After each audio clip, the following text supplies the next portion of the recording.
Hi friends, now we are going to discuss principles and practices of banking. Unit 1 Indian Financial System. NBFCs are allowed to raise money from public and lend monies through various instruments, ex-leasing, hire purchase, bill discounting. NBFC stands for Non-Banking Financial Company. NBFC performs same operations like bank but registered under the Companies Act 1956. Here, NBFC raise money from the public in the form of deposits and lend the money to the public in the form of loans. These loans are three categories: ex leasing, hire purchase, and bill discounting.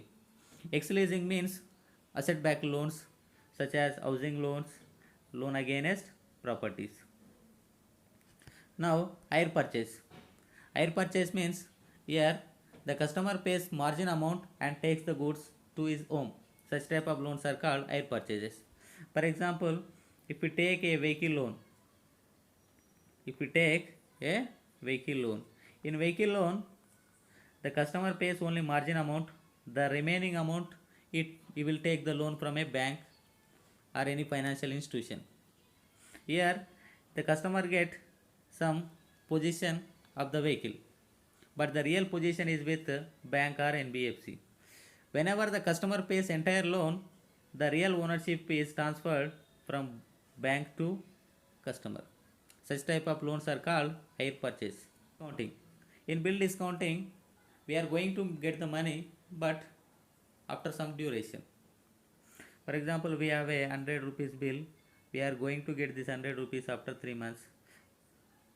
But if we require any amount urgently, we can give this bill to the any bank or NBFC. We can get some amount from there. For example, we get 90 rupees. Here the NBFC will raise this 100 rupees after the maturity date of 3 months. Here in 3 months the NBFC getting 10 rupees profit. So such type of operations are called bill discounting. Now we will discuss the differences between NBFC and bank. NBFC cannot accept the demand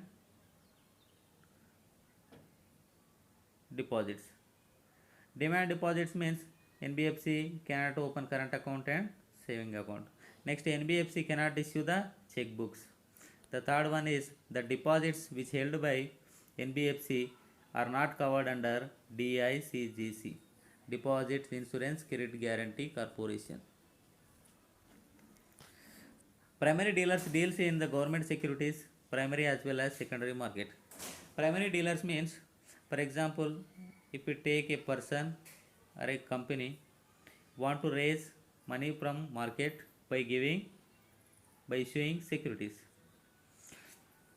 Here, any person or institution which buys the securities first from this person or institution before somebody. This type of dealers are called primary dealers. Primary dealers means they are buying the securities first in the market. Here the government securities, primary as well as the secondary market. Primary market means where IPO and FPO operations are performed. IPO means initial public offering, FPO means follow on public offer.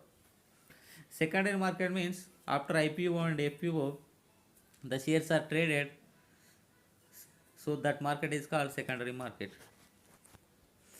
Financial institutions which provide long-term funds for industry and agriculture. There are financial institutions are there which provide the long-term loans. The term may be 5 years to 40 years to industry as well as agriculture. If we take the NABARD provides the agriculture loans and SIDBI provides the industry loans. Cooperative banks are allowed to raise deposits and give advances to public. Cooperative banks perform same operation like commercial banks. They accept the deposits from the public and lends loans to the public. Urban cooperative banks are controlled by the state government and RBI. Urban cooperative banks should follow the state government rules and RBI rules.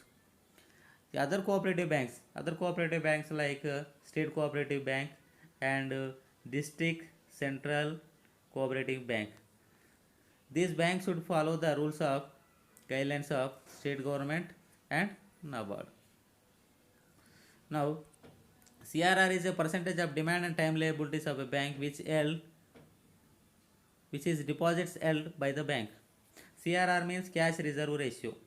Now present CRR rate is 3%. Here every bank has a deposits. These deposits are called liabilities. Means we have to return these deposits to the customers whenever the customer asks. Now these liabilities are two types. One is demand liabilities, another one is time liabilities. In demand liabilities are the balances in the saving account and balances in the current account. Why we called it as a demand liabilities means the customer can ask anytime, the customer can demand at any time, then we have to pay the payment. A time liability means customer deposits the amount in the bank for a fixed period of times from 14 days to 10 years. So these are called time deposits or time liabilities. These are called demand liabilities. Demand liabilities means customer is demanding at any time.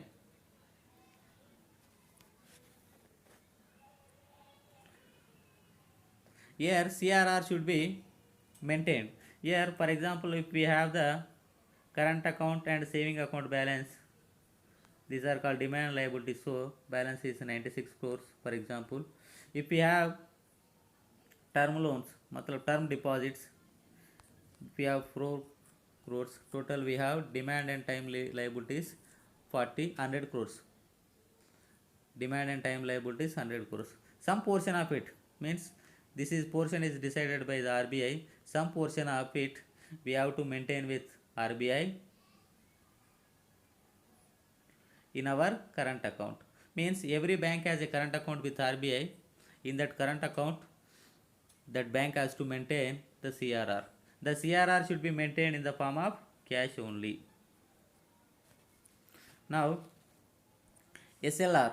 SLR is a percentage of demand and time liabilities of the bank which is held in prescribed government securities by the bank.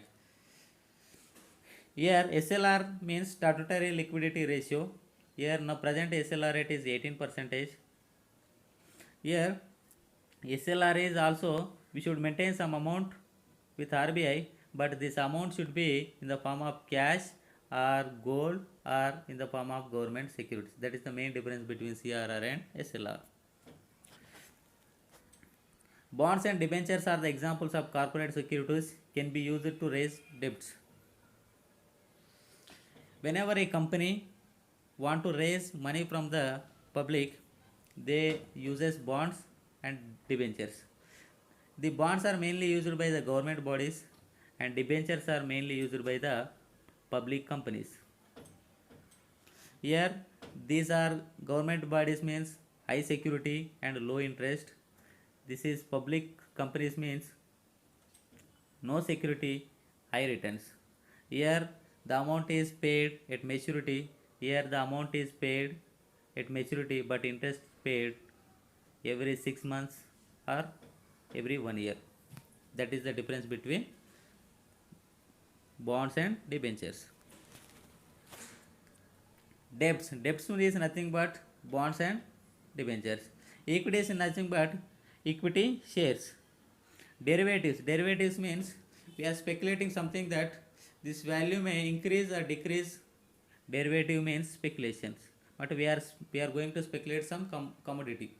For example, if we take 10 grams gold, now 10 grams gold value is 45,000 and we may think that after 3 months this value may goes to 48,000. So we want to do some agreement with commodity broker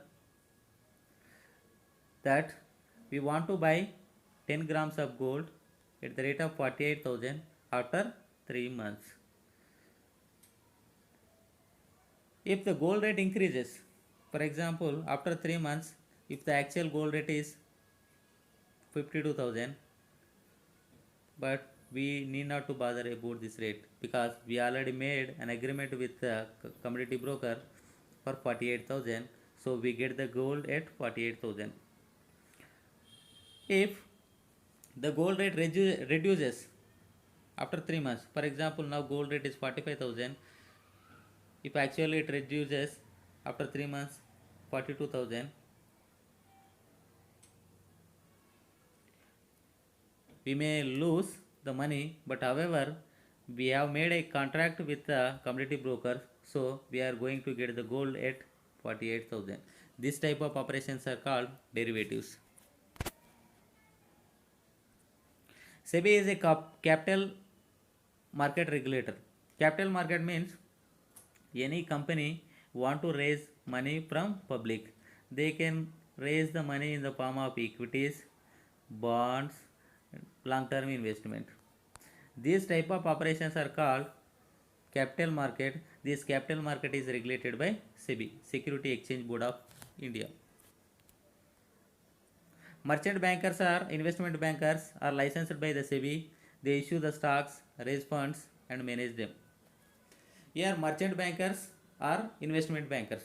For example, any company or any person want to raise some money, but he don't have any knowledge, so he goes to one merchant banker. He submits the entire documents on behalf of this company or person. The merchant banker raises the funds and manages the funds and issue the stocks. This is the operations performed by the merchant bank. Foreign institutional investors are authorized by SEBI to invest in Indian equity and debt market through stock exchange. The foreign institutional investors invest in the stock market, in debt as well as in equity. So they have to take the permissions from the RBI. They have to take the permissions from SEBI before they are investing in stock market.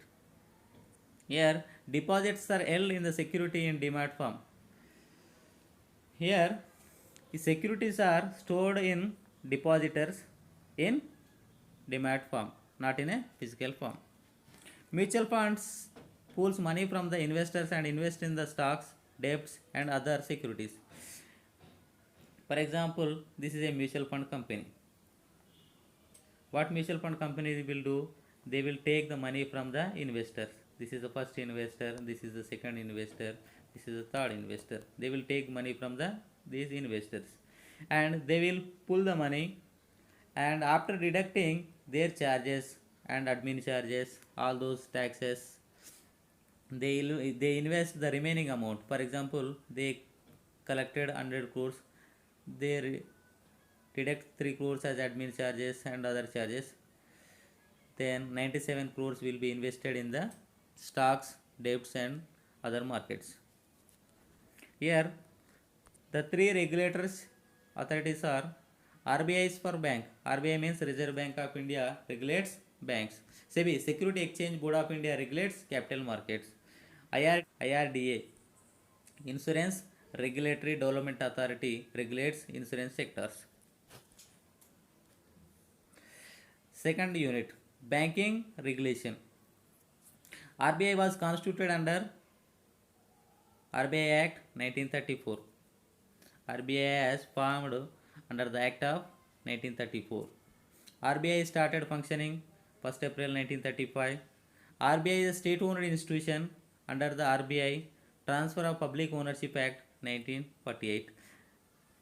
Here the real ownership of RBI is with central government. Here central government owns RBI. RBI has 4 deputy governors and 15 directors. These directors are nominated by the union government. All coins and rupee notes is issued by the government of India but put into the circulation by the RBI. Here all currency notes issued by the RBI except coins and 1 rupee note. These coins and 1 rupee notes issued by the government of India, but these are put in the circulation by RBI. RBI manages exchange rate between Indian rupee and foreign currencies by selling and buying the foreign exchange from the authorized dealers. RBI give the permissions to some dealers to buy and sell the foreign currencies. For example, this is the person, RBI give a permission to this person. He can only buy and sell the foreign currency. Means he can buy the dollars, he can sell the dollars. Here RBI maintains the exchange rate. Means now $1 is equal to 76 rupees. This 76 rupees is decided by the RBI. This is nothing but exchange rate is managed by the RBI. There are two types of exchange rates: fixed exchange rate and floating exchange rate.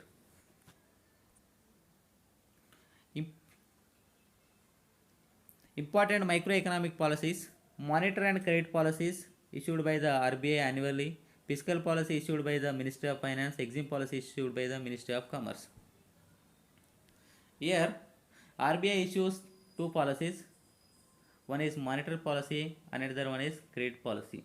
Monetary policy is nothing but CRR rate, SLR rate, reverse repo rate, all these things are comes under the monetary policy.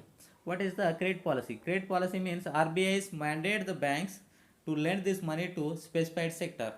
For example, and RBI mandates banks that you have to give the loans to weaker section 10%. Such type of credit is called credit policy. In credit policy we have two categories. One is quantitative, another one is qualitative. Quantitative means, for example, we are giving 100 crores to one person. So RBI mandates that you should not give 100 crores to one person. Instead of that, you should give this 100 crores to many people. Such type of credit control is called quantitative credit control. Another one is qualitative control. Means RBI mandates the banks to give the loan to some specified sectors, like give the loans to agriculture sectors. Every bank has to give the 40% loan to the agriculture sector. This type of called qualitative, and this type of is called quantitative. Now, fiscal policy issued by the Ministry of Finance. In fiscal policy we have mainly two. One is tax, another one is government spending. Here fiscal policy is divided into two categories. One is expansionary fiscal policy, another one is contractionary fiscal policy. Expansionary fiscal policy means government want to increase the money in the market. Contractionary fiscal policy means government want to reduce this money in the market.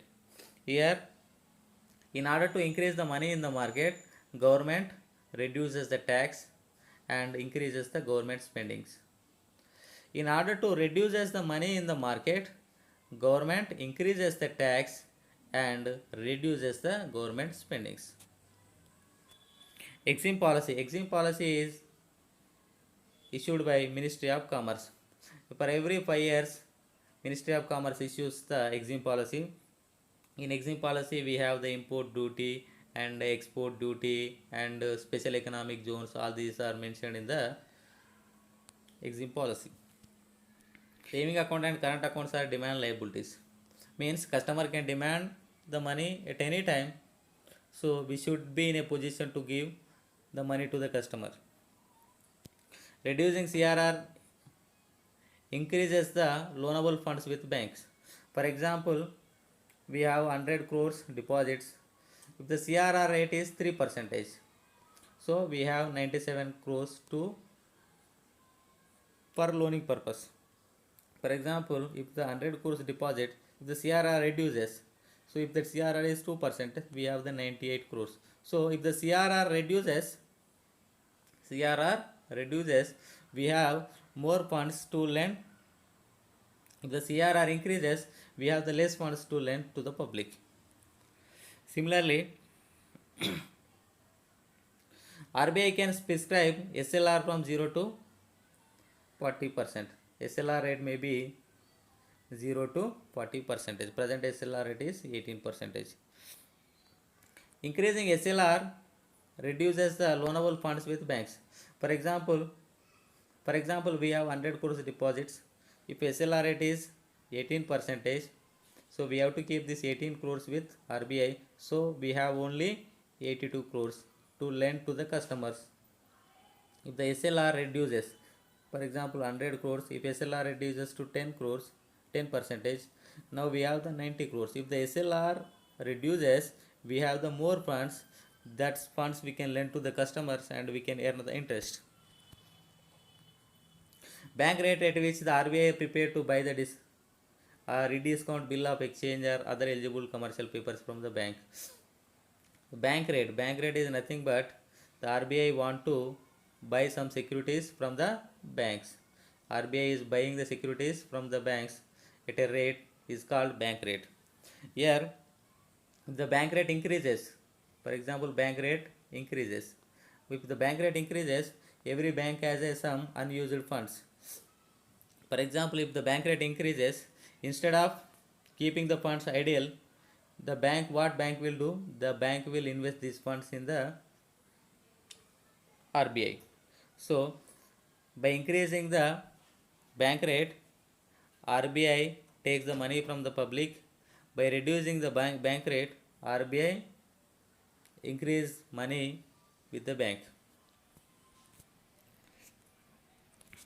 No bank held shares in a company as pledged or mortgage in excess of the limit of 30% of the paid up capital of that company, 30% of the bank's paid up capital and reserves, whichever is less than. Means, for example, if you take any company, this is a company raise the money from market by issuing shares. By issuing shares, if a company raises the money from the market, that money is called paid up capital, means shares money. If company requires additional amount of money, what company will do? The company will mortgage or pledge the shares and take some loans. So if the pledging of shares is more than 30%, if in that type of companies, the bank should not invest. Open market operations refers to the sale and purchase of government securities by RBI in open market. RBI acts on behalf of state government and central government.